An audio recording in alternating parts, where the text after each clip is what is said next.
नमस्कार फ्रेंड्स, आप सभी का हमारी YouTube के चैनल पर बहुत बहुत स्वागत है। जैसा कि कल हमने सूचना डाली थी कि आज से आप सभी को बाल विकास की क्लास, ईवीएस की क्लास और हिंदी की क्लास मैं आपको पढ़ाऊंगा। और अगर आप थोड़ा भी मेहनत करेंगे तो सीटेट की परीक्षा में आप 125 प्लस जाएंगे, इसकी गारंटी है। और अगर आपका मैथ और इंग्लिश या आपने संस्कृत जो भी लिया होगा, अगर वो सब्जेक्ट अगर आपका अच्छा है तो आप 130 और 35 भी जाएंगे, कोई बहुत बड़ी बात नहीं है। इतना नंबर गेन करना कोई बहुत बड़ी बात नहीं है, बस समझना बड़ी बात है। तो आज हम शुरू करते हैं। आज से हम सबसे पहले पढ़ेंगे बाल विकास से प्रारंभ करेंगे। क्योंकि बाल विकास में हम पढ़ेंगे, शिक्षण भी पढ़ेंगे। बाल विकास भी 30 नंबर का होता है, शिक्षण भी होता है। शिक्षण टोटल 90 नंबर का आता है, क्योंकि सीटेट में प्रत्येक विषयों में 50% यानी 15 नंबर जो होते हैं वो शिक्षण से आते हैं।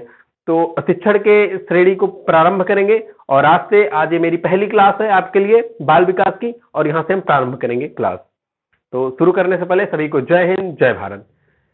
जैसा कि आप देख पा रहे हैं, यहाँ पे लिखा हुआ बाल विकास की अवधारणा और सीखने में उसका संबंध।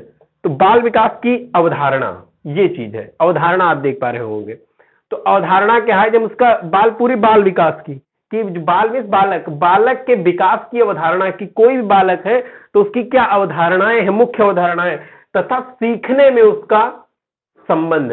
तो जो सीखते उससे उसकी अवधारणाओं का क्या संबंध है। तो अगर हम इन चीजों को, ये जो पूरी लाइन मैंने लिखी यहाँ पे, बाल विकास की अवधारणा और सीखने में उसका संबंध, अगर हम ये सीख लेते हैं तो मैं आपको बताता हूं, फिर इसमें आपका कुछ बचेगा नहीं। बाकी आप देख सकते हैं यहाँ पे अलग अलग टॉपिक लिखे हुए हैं, 7 टॉपिक में पूरा डिवाइड किया गया है। जिसमें पहला टॉपिक आप देख पा रहे होंगे, लिखा है विकास की परिभाषा। विकास की परिभाषा मतलब विकास क्या है और कौन से मनोवैज्ञानिक ने विकास के बारे में अपनी क्या राय दी है, विकास कैसे होना चाहिए, विकास का मतलब मेन सार क्या है, मतलब परिभाषा क्या क्या है, वो सारी चीजें इसमें होंगी। उसके बाद में हम बात करेंगे विकास की विशेषताएं। क्या विशेषता है, विकास की क्या विशेषता है और क्या विशेषता होनी चाहिए। तो विशेषताएं में सारी चीजें आ जाएंगी, संपूर्ण विकास की विशेषताओं की बात करेंगे। उसके उपरांत हम मित्रों बात करेंगे विकास एवं वृद्धि में अंतर। विकास क्या है, वृद्धि क्या है। विकास एक दूसरी चीज है और वृद्धि एक दूसरी चीज है। जो विकास है वही वृद्धि नहीं है, और जो वृद्धि है वही विकास नहीं है। लेकिन हाँ, ये दोनों एक दूसरे के पूरक है, ये बात सत्य है। तो हम बात करेंगे तीसरे टॉपिक पे कि विकास और वृद्धि में क्या अंतर है। इसके अंदर चौथे नंबर पे आप देखेंगे तो विकास के पक्ष, टोटल विकास के कितने पक्ष होने चाहिए, विकास के कौन कौन से पक्ष को मजबूत करता है। अब इसी में आ जाएगा विकास के पक्ष को प्रभावित करने वाले कारक, या विकास का पक्ष किससे प्रभावित होता है। तो चौथे नंबर पर कहने का मतलब है कि हम विकास के पक्ष के बारे में पढ़ेंगे। उसके अंदर विकास की अवधारणा एवं उनकी विशेषताएं। जैसा कि अभी मैंने बताया था कि यहाँ पे विशेषताएं हैं, लेकिन अब 5वें नंबर के अगर टॉपिक देखेंगे तो इसमें भी है विकास की आवश्यकताएं एवं उनकी विशेषताएं, कि कौन सी विशेषताओं के कारण उनकी क्या आवश्यकता है। छठे नंबर पे विकास को प्रभावित करने वाले कारक, कि कौन कौन से ऐसे कारक है जिससे विकास प्रभावित होता है, वो चाहे पॉजिटिव तरफ प्रभावित हो या निगेटिव, सकारात्मक हो या नकारात्मक, किसी भी प्रकार से अगर प्रभावित हो रहा है तो कौन कौन से कारक है जो उसको प्रभावित करते हैं। ये होगा आपका छठे नंबर का। 7वें नंबर का है विकास एवं अधिगम में संबंध। जो विकास है और उसका अधिगम के साथ में क्या संबंध है, तो विकास और अधिगम के संबंध को जानेंगे। अगर हम ये 7 के 7 टॉपिक बहुत अच्छे से पढ़ते हैं, न केवल पढ़ते या रखते हैं बल्कि आत्मसात करते हैं, समझते हैं और ये जानने की जिज्ञासा रखते हैं कि बाल का मतलब बालक, कोई भी बालक का विकास कैसे होता है, एकदम से इच्छुक होकर के, जागरूक होकर के, ये जानने के लिए कि बालक का विकास कैसे होता है, कैसे एक बच्चा इस सृष्टि पर आता है और धीरे धीरे किस प्रकार से वो कौन कौन सी क्रियाओं के द्वारा या कैसे किस किस घटनाओं के द्वारा, जैविक अजैविक कारकों के द्वारा कैसे प्रभावित होता है। इन सारी चीजों को हम समझते हुए आगे अगर बढ़ेंगे तो हमारे लिए बाल विकास का जो 30 नंबर है ये कुछ भी नहीं रह जाएगा।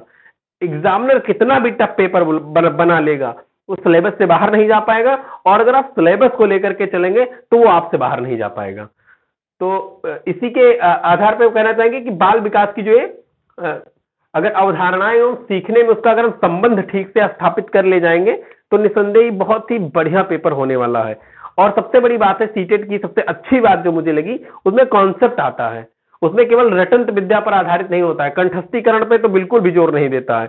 तो सीटेट क्या करता है कि वो क्या आपने आत्मसात किया या क्या नया हो सकता है, सृजनात्मकता कैसे होती है, उन चीजों को देखने के लिए वो उस तरीके का पेपर बनाता है। बाकी बाल विकास में हम बात करेंगे, बहुत सारे टॉपिक है, ये मुख्य टॉपिक है। इसके अंदर अगर आप अभी हम प्रारंभ करेंगे तो इसके अंदर कम से कम 5 5 7 7 8 8 और ये कह सकते हैं कि सैकड़ों शाखाएं हैं। लेकिन हम सैकड़ों शाखाओं को नहीं पढ़ेंगे इनके, हम उनको पढ़ेंगे जो हमारे सिलेबस को टच करती हैं, जो हमारे पाठ्यक्रम को छूती हैं।